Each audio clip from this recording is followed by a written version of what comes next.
हाँ स्टूडेंट्स, तो फिर हम लेकर के आ गए एक शॉर्ट वीडियो बेसिक कॉन्सेप्ट बतलाने जा रहे हैं, जिसमें आप डिफिनेशन याद कर लेते हैं, डिफिनेशन तक बना देते हैं कि जब किसी प्रकाश स्रोत से आने वाली प्रकाश की किरण प्रधान अक्ष के समानांतर आती हुई दर्पण से परावर्तित होती है और वह प्रधान अक्ष के जिस बिंदु से गुजरती है उसे फोकस कहते हैं। आखिर सोचे हैं कभी बच्चों कि ये फोकस से ही क्यों गुजरती है, कहीं और से क्यों नहीं? सोच के देखिए, मजा आएगा।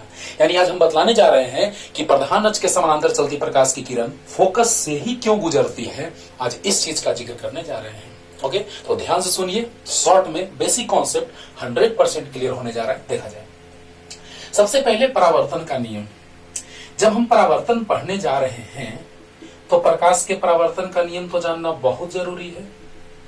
यह है अभिलंब, यह है बच्चों अभिलंब, यह है आपतित किरण और यह है परावर्तित किरण। तो आपको पता होगा कि परावर्तन का नियम कहता है कि आपतित किरण, परावर्तित किरण और आपतन बिंदु पर डाला गया लंब तीनों एक ही तल में होता है। नहीं है एक तल में, एकदम 100% है।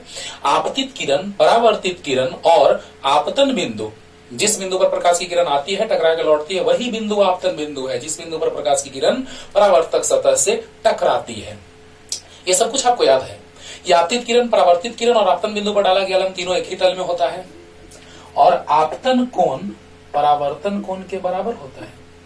ये चीज सिद्ध करेंगे बच्चों दो मेथड से, है ना, जिसमें एक 9th चैप्टर पढ़ेंगे हम लोग प्रकाश के परावर्तन में, और अगला तरंग सिद्धांत में पढ़ेंगे, उसमें भी सिद्ध करेंगे तरंग के आधार पर।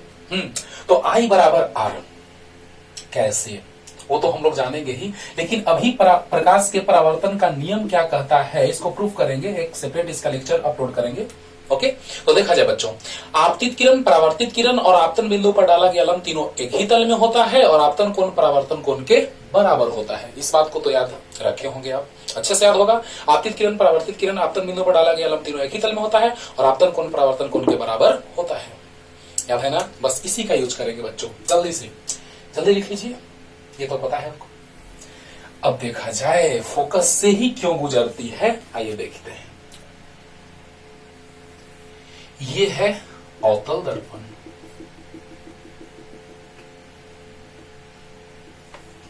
देखिए बच्चों, ये है प्रधान अक्ष। ध्यान दिया जाए तो प्रधान अक्ष जो है उसमें अगर हम बात करें तो उसी पर इस गोले का एक केंद्र है जिसको हम वक्रता केंद्र कहते हैं, और दोनों वक्रता केंद्र और ध्रुव के बीच की दूरी को वक्रता त्रिज्या, और उसके आधा पर फोकस होता है। प्रूफ करेंगे R बराबर 2F, R बराबर जब 2F प्रूफ करेंगे तो पूरा पानी पानी होगा, है ना। लेकिन अभी देखिए बच्चों, ध्रुव और केंद्र, वक्रता केंद्र के बीच की दूरी को वक्रता त्रिज्या और ध्रुव और फोकस के बीच की दूरी को फोकस दूरी कहते हैं। तो ये दूरी और ये दूरी दोनों बराबर होगा, तभी ना ये वाला दुगना होगा इसका। यस, अगर ये 5 है, ये 5 है तो पूरा 10। यस, अब समझिए बच्चों, प्रधान अक्ष के समानांतर हमने किसी प्रकाश के किरण को लाया किसी प्रकाश स्रोत से, तो लाने के बाद आखिर फोकस से ही क्यों मुड़ती है, सोचने वाली बात है। सबसे पहला बात तो ये कि आपको अभी जस्ट अभी हम ये बताए हैं बच्चों कि ये अभिलंब है, ये आपतित किरण है और ये परावर्तित किरण है। ये I है, ये R है। तो आपतित किरण और अभिलंब के बीच का बना कोण आपतन कोण और परावर्तित किरण और अभिलंब के बीच का कोण परावर्तन कोण। वाह रे वाह। अब सोचिए बच्चों कि जब गोला है उसके केंद्र से जो रेखा खींचते हैं वह सतह पर लंब होता है, पता है ना। केंद्र से खींची गई रेखा सतह पर लंब होती है। अब सोच के देखिए कि जैसे ही हम वृत्त के या गोले के केंद्र से अगर हम रेखा खींचेंगे वह अगर सतह पर लंब है तो यहीं से कहानी स्टार्ट होता है। ये अच्छे से याद होगा, 10th क्लास में आप थ्योरम पढ़े होंगे जिसमें केंद्र से खींची गई रेखा सतह पर लंब होती है बच्चों। अब सोचिए, जैसे ही प्रकाश की किरण आ रही है तो सबसे पहले हमको इस सतह पर लंब चाहिए, नहीं चाहिए? अरे जल्दी बोलो, वृत्त में या गोला में अगर हम बात करें तो उसके केंद्र से खींची गई रेखा स्पर्श रेखा पर लंब होती है, 10th क्लास में आपने पढ़ा है। अब सोचिए कि जैसे ही इस गोले का बात किया जाए क्योंकि गोलाकार अवतल दर्पण है, अवतल दर्पण। यस, अब देखिए बच्चों, केंद्र से जो रेखा खींचेंगे वह सतह पर लंब होगी, 100% होगी। अब देखिए बच्चों, आपतित किरण और अभिलंब के बीच का बना कोण आपतन कोण होता है कि नहीं होता है? होता है। सोचिएगा बच्चों कि आखिर फोकस से ही क्यों गुजरती है और किरण नीचे ही क्यों इसमें मुड़ती है, ऊपर क्यों नहीं? दो कारण एक साथ सीखेंगे आप लोग कि जैसे ही प्रधान अक्ष के समानांतर किसी प्रकाश स्रोत से किरण आई तो आपतित किरण और लंब, केंद्र से खींची गई रेखा गोला पर या वृत्त पर केंद्र से खींची गई रेखा सतह पर लंब होती है।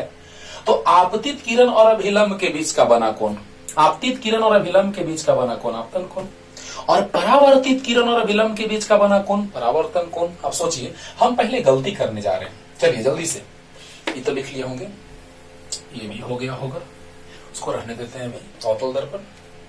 अब देखिए बच्चों, पहले गलती करने जा रहे हैं, पहले फोकस हम नहीं गुजारने जा रहे हैं, पहले ऊपर गुजारने जा रहे हैं। देखा जाए, ये हम किरण ऐसे गुजारती है, हमको मन किया कि प्रकाश की किरण जब जा रही है तो परावर्तित होकर के इधर लौटेगी, हमको ऐसा लगा। ओके, तो बोलिए, आपतित किरण और अभिलंब, क्योंकि केंद्र से खींची गई रेखा जो होगी वो सतह पर लंब होगी, तो आपतित किरण और अभिलंब के बीच का बना कोण आपतन कोण, और परावर्तित किरण और अभिलंब के बीच का बना कोण परावर्तन कोण। ओहो, और यहां परावर्तन हम पढ़ रहे हैं, जिस चीज को पढ़ रहे हैं उसी के नियम का पालन नहीं होगा तो क्या पढ़ने का कोई मतलब है? No no no. अब सोचिए बच्चों, प्रकाश के परावर्तन पढ़ रहे हैं और परावर्तन के नियम का पालन नहीं हो रहा है। कैसे नहीं हो रहा है? देखो, परावर्तित किरण और अभिलंब के बीच का बना कोण परावर्तन कोण आर बड़ा है आई से। देखो देखो, आपतित किरण और अभिलंब के बीच का, क्योंकि केंद्र से जो खींची गई रेखा है वह सतह पर लंब होती है, तो याद होगा, पहले से याद होगा, नहीं याद होगा तो भी याद करो कि केंद्र से खींची गई रेखा वृत्त या गोले के सतह पर लंब होती है, तो आपतित किरण और अभिलंब के बीच बना कोण आपतन कोण, राइट, और परावर्तित किरण और अभिलंब के बीच बना कोण परावर्तन कोण। जरा देखो तो बच्चों, ये आर आई से बड़ा है कि नहीं है? है। यानी आर आई से बड़ा है तो क्या परावर्तन के नियम का पालन हो रहा है? नहीं, क्योंकि परावर्तन का नियम तो कहता है कि आई बराबर आर होता है। यानी ये चित्र बनाना हमारे लिए गलत है, सही नहीं है। क्लियर बच्चों, ये फिगर गलत है, जल्दी से बना लीजिए। अब सही फिगर पे आ रहे हैं, जल्दी। प्रकाश के परावर्तन पढ़ रहे हैं, ये तो सही है कि आपतित किरण, परावर्तित किरण और आपतन बिंदु पर डाला गया लंब तीनों एक ही तल में होता है, लेकिन आपतन कोण परावर्तन कोण के बराबर होता है, जबकि यहाँ पे है नहीं। यानी कि जब परावर्तन के नियम पढ़ रहे हैं, परावर्तन का नियम पढ़ रहे हैं, तो सारे नियम का पालन होना चाहिए। तो परावर्तन का दो नियम, आपतित किरण, परावर्तित किरण और आपतन बिंदु पर डाला गया लंब तीनों एक ही तल में, और आपतन कोण परावर्तन कोण के बराबर, लेकिन यहाँ बराबर नहीं है। जल्दी करो बच्चा, जल्दी। हो गया? चलिए अब देखिए, अब इसको हटाते हैं। यहां तक तो फिगर सही था हमारा, वाह रे वाह। अब देखो बच्चों, आपतित किरण और अभिलंब के बीच बना कोण आपतन कोण, जल्दी बोलो। तो परावर्तित किरण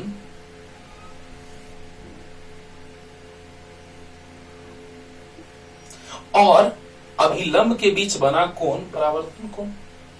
अच्छे से बना के देखना, एक गोला अगर बनाओगे तो पेज पे तो वृत्ताकार ही सतह बनेगा, वो बनाना, उसका केंद्र बीच में लेना बच्चों, ध्रुव यहां लेना, उसके मध्य बिंदु पर एफ लेना, किरण को गुजारना और आई और आर बराबर करना, वह इसी बिंदु से गुजरेगा, दोनों के मध्य बिंदु से, वक्रता केंद्र और ध्रुव के मध्य बिंदु से ही गुजरेगा, और वहीं पर तो फोकस होता है। यस, यानी हम फोकस से भी नहीं गुजार रहे हैं, अभी क्या कर रहे हैं सो देखो बच्चों, अच्छे से देखिए, अगला तुरंत उत्तर में एकदम 100% तुरंत क्लियर हो जाएगा। ध्यान से देखिए, आपतित किरण और अभिलंब के बीच बना कोण आपतन कोण, और परावर्तित किरण और अभिलंब के बीच बना कोण परावर्तन कोण, और आई और आर आपस में क्या बराबर। जैसी आई और आर बराबर होगा यानी परावर्तन के नियम का पालन होगा, क्योंकि दो नियम, आपतित किरण, परावर्तित किरण, आपतन बिंदु पर डाला गया लंब तीनों एक ही तल में, और आपतन कोण परावर्तन कोण के बराबर। जैसे ही ये बराबर होगा वैसे ही किरण गुजरेगी फोकस से। फोकस मीन्स वक्रता केंद्र और ध्रुव के बीच से गुजरेगी। यानी यहां से पता चल गया कि फोकस से नहीं हम गुजार रहे हैं, वो तो बाद में गुजरा, यानी परावर्तन के नियम का पालन हुआ तब फोकस से गुजरा। और हम लोग डिफिनेशन रटते रहते हैं कि किसी प्रकाश स्रोत से प्रधान अक्ष के समांतर चलती प्रकाश की किरणें दर्पण से परावर्तन के बाद प्रधान अक्ष के जिस बिंदु से होकर गुजरती है उसे फोकस कहते हैं। क्या गुजरती हुई प्रतीत होती है, तुरंत अभी उत्तल में समझाने जा रहे हैं, गुजरती हुई प्रतीत होती है। सोच के देखो बच्चों, मजा आएगा। ये फोकस से गुजरी कब? जब परावर्तन के नियम का पालन हुआ तब। समझ में आ रहा होगा। यानी उत्तल दर्पण, अगर हम अवतल दर्पण का बात करें तो प्रकाश की किरण ऐसे जाके ऐसे नहीं मुड़ेगी, ऐसे मुड़ेगी। लेकिन उत्तल का कहानी तुरंत बतलाने जा रहे हैं, जल्दी लिखो बच्चों। अब देखो तो, आपतित किरण अभिलंब के बीच बना कोण आपतन कोण, तो परावर्तित किरण और अभिलंब के बीच बना कोण परावर्तन कोण। सिंपल सी बात है, आई और आर के बराबर ले लीजिए, बस काम खत्म। रेखा खींच दीजिए, वही किरण हो गया। यानी कि आपतित किरण अभिलंब के बीच बना कोण आपतन कोण और परावर्तित किरण और अभिलंब के बीच बना कोण परावर्तन कोण। That's all. जल्दी लिखो जल्दी। अब उत्तल में समझाने जा रहे बच्चों, तुरंत समझ में आ जाएगा। उत्तर वाला तुम ही सोच सकते हो, जल्दी। मन तो कर रहा है कि उत्तर वाला होमवर्क दे दे, लेकिन कोई बात नहीं, एक बार समझा देते हैं। देखिए बच्चों, थोड़ा उत्तल दर्पण का जिक्र कर लेते हैं।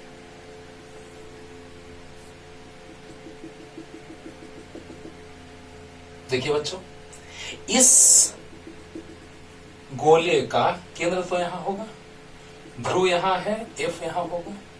चलिए, प्रधान अक्ष के समानांतर किरण को ले जा रहे हैं, बहुत अच्छा।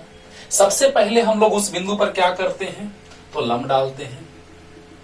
और वह लंब कहां से गुजरता है, तो केंद्र से गुजरता है। एक बार एकदम क्लियर करो बच्चों, ध्यान दो। आपतित किरण यहां जस्ट अभी देखो बच्चों, आपतित किरण अभिलंब के बीच का बना कोण आई, परावर्तित किरण और अभिलंब के बीच बना कोण आर। ओके, और आपतन कोण परावर्तन कोण के क्या होता है, बराबर होता है। क्लियर। अब देखिए, आपतित किरण और अभिलंब, अभिलंब जो होगा गोला या वृत्त के सतह पर जो लंब डालेंगे वह केंद्र से गुजरेगा ही गुजरेगा। तो आपतित किरण और अभिलंब के बीच बना कोण आई। और पहले गलती करने जा रहे हैं, है ना, तो जल्दी से बताओ, हम थोड़ा इधर गुजार रहे हैं। वाह रे वाह, गुजार दिए। तो बताइए बच्चों, आपतित किरण और अभिलंब के बीच बना कोण आई, आपतन कोण, और परावर्तित किरण और अभिलंब के बीच बना कोण आर, परावर्तन कोण। जल्दी बोलिए। आपतित किरण और अभिलंब के बीच बना कोण आपतन कोण, आपतित किरण अभिलंब के बीच बना कोण आपतन कोण, और परावर्तित किरण और अभिलंब के बीच बना कोण परावर्तन कोण। यानी आर बड़ा है आई से। परावर्तन के नियम का पालन नहीं हो रहा है। क्या ऐसे बुक में फिगर बना हुआ देखते हैं? नहीं देखते होंगे। ऐसे बना हुआ नहीं देखते होंगे, तो जल्दी से उतार लीजिए ना। फिर से लास्ट रिपीटेशन। आपतित किरण और अभिलंब के बीच बना कोण आई, और परावर्तित किरण और अभिलंब के बीच बना कोण आर। आर बड़ा है आई से, परावर्तन के नियम का पालन नहीं कर रहा है, इसलिए ये फिगर सही नहीं होगा। जल्दी हो गया। अब देखिए बच्चों, क्या होगा जब ये नहीं होगा, तो क्या होगा। अब देखा जाए, आपतित किरण अभिलंब के बीच बना कोण आपतन कोण, तो उतना ही कोण बना करके परावर्तित कर देते हैं किरण को। वाह रे वाह, क्या बात है। हो गया बच्चों। अब सोचो कि ये जो कोण बना वो क्या बना, आर। परावर्तित किरण और अभिलंब के बीच बना कोण परावर्तन कोण।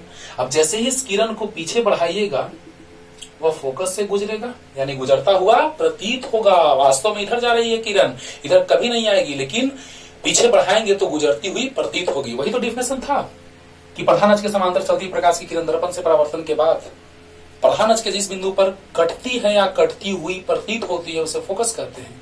वही डिफिनेशन तो आज बन गया कि कैसे कैसे, ना कि बस रट लिए डिफिनेशन नहीं है।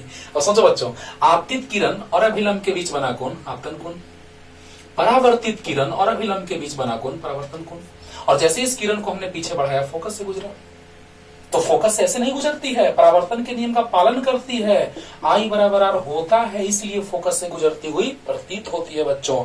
अब सोच के देखिए कि ये वाला फिगर आप देखे होंगे बुक में, ये वाला फिगर ऐसा नहीं देखे होंगे। क्लियर हो रहा है ना, क्लियर हो रहा है ना। यानी कहने का मतलब कि फोकस से गुजरती है या गुजरती हुई प्रतीत होती है, तो कैसे, यही चीज हम आज बताने जा रहे थे और बतला दिए। क्लियर हो गया होगा। यानी शॉर्ट में अगर देखे बच्चों, तो अवतल दर्पण में आपने देखा कि किरण ऐसे गुजरती है, ऐसे नहीं। देखें जस्ट पीछे वाला फिगर।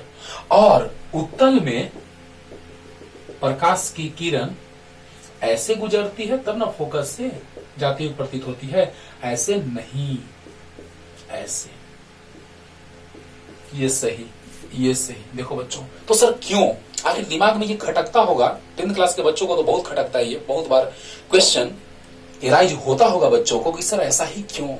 प्रधान अक्ष के समांतर चलती प्रकाश की किरण अवतल में नीचे मुड़ जा रही है, ऊपर नहीं, और उत्तल में ऊपर मुड़ जा रही है, नीचे नहीं, आखिर क्यों। आज इसका जवाब आपको मिल गया होगा। अच्छे से पढ़िए। ऐसे ही बेसिक कॉन्सेप्ट जो कंफ्यूजिंग रहेगा सारे का शॉर्ट वीडियो बनाते रहेंगे। टाटा।